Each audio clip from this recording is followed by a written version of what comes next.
begitu luasnya, begitu indahnya, begitu hebatnya negeri yang kita miliki ini. Apa yang masih menyebabkan kita belum bisa menyatakan negeri kita ini sudah sepantasnya menjadi negara superpower seperti negara-negara lain yang lebih hebat dibandingkan dengan apa yang kita miliki hari ini? Apa yang menyebabkan ini? Kenapa kita belum mampu mencapai tingkatan dan harapan seperti apa yang diharapkan oleh pendiri bangsa ini? Bukan karena kita negara yang kurang luas, bukan karena negara kita kurang kaya, bukan karena jumlah penduduk kita kurang besar, bukan karena kontur struktur tanah kita kurang subur. Semuanya kita miliki. Tapi satu hal yang menjadi masalah besar bagi kita sebagai satu bangsa. Nah, ini yang perlu saya ingatkan kepada saudara.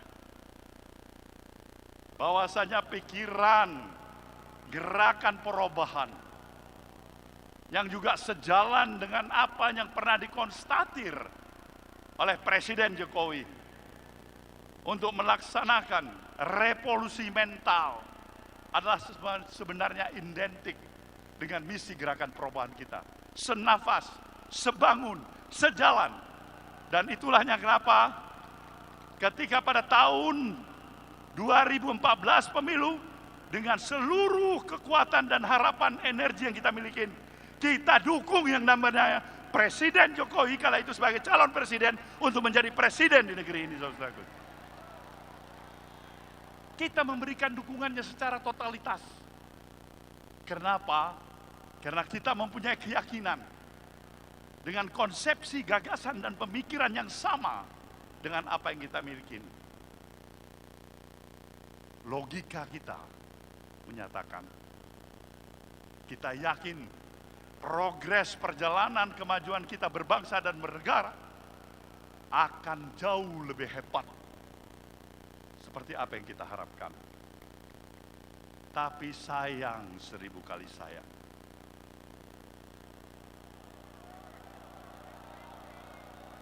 sayang, 1000 kali sayang,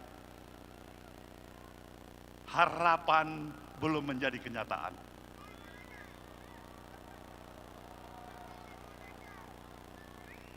Apa yang harus berani kita nyatakan menjelang 78 tahun kemerdekaan bangsa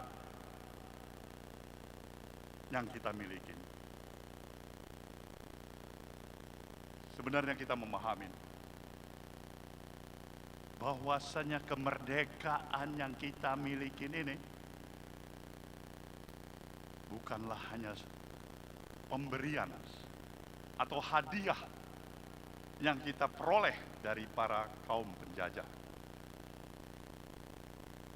Para kader partai Nasdem, perlu saya ingatkan, kita pernah mengalami sedikit-dikitnya 3,5 abad sebagai bangsa yang terjajah.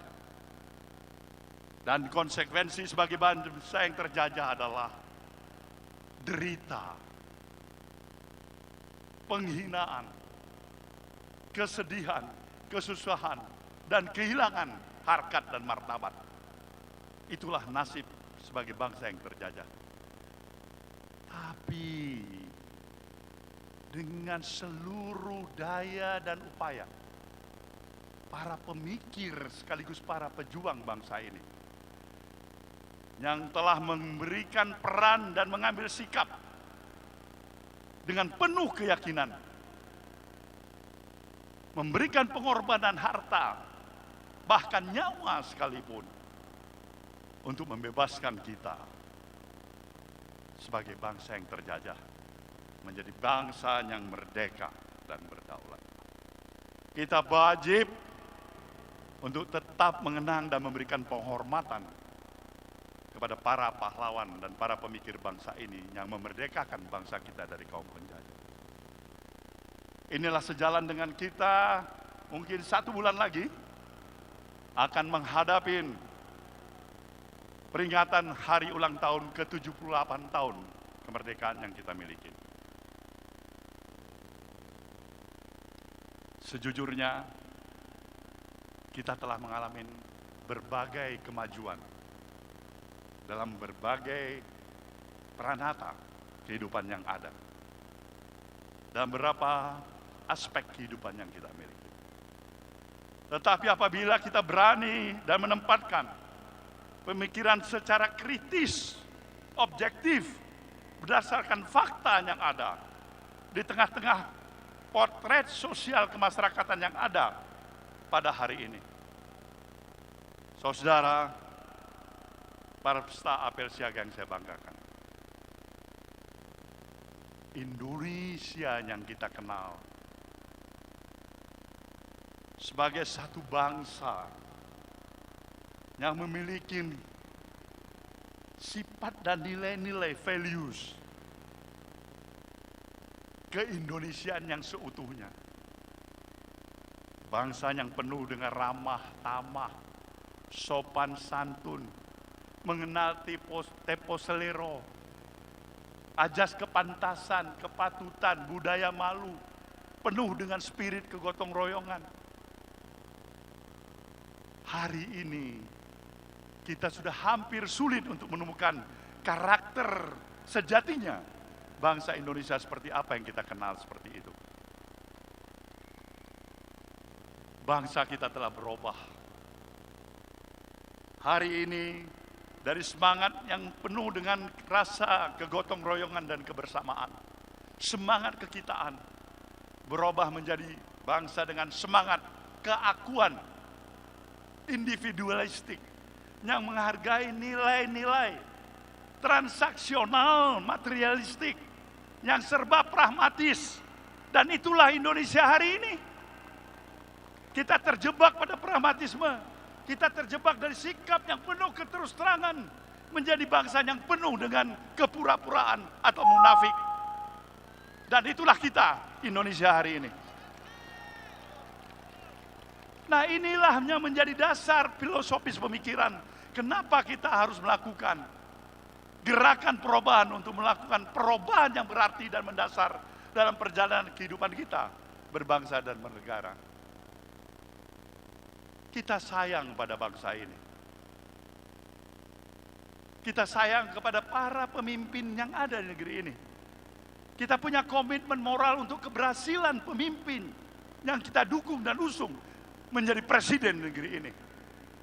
Tapi bisa saja niat baik akan diartikan dengan penuh kesalahpahaman dan salah pengertian. Dan kita terima itu, saudaraku semuanya. Tapi bukan berarti kalau memang niat baik, kesalahpahaman, salah pengertian, kemudian kita merasa terjepit, tertekan, tertindas, terhalangin, kemudian kita menyerah. Kemudian kita menyerah. Kemudian kita menyerah. Bukan. Kita katakan, insya Allah kita belum menyerah.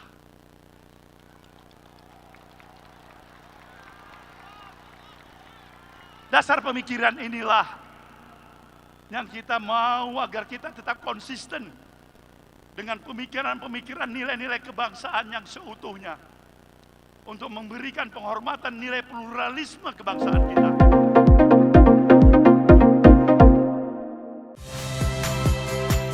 Saya Niluh Puspa. Saksikan program-program Kompas TV melalui siaran digital, pay TV, dan media streaming lainnya. Kompas TV, independen, terpercaya.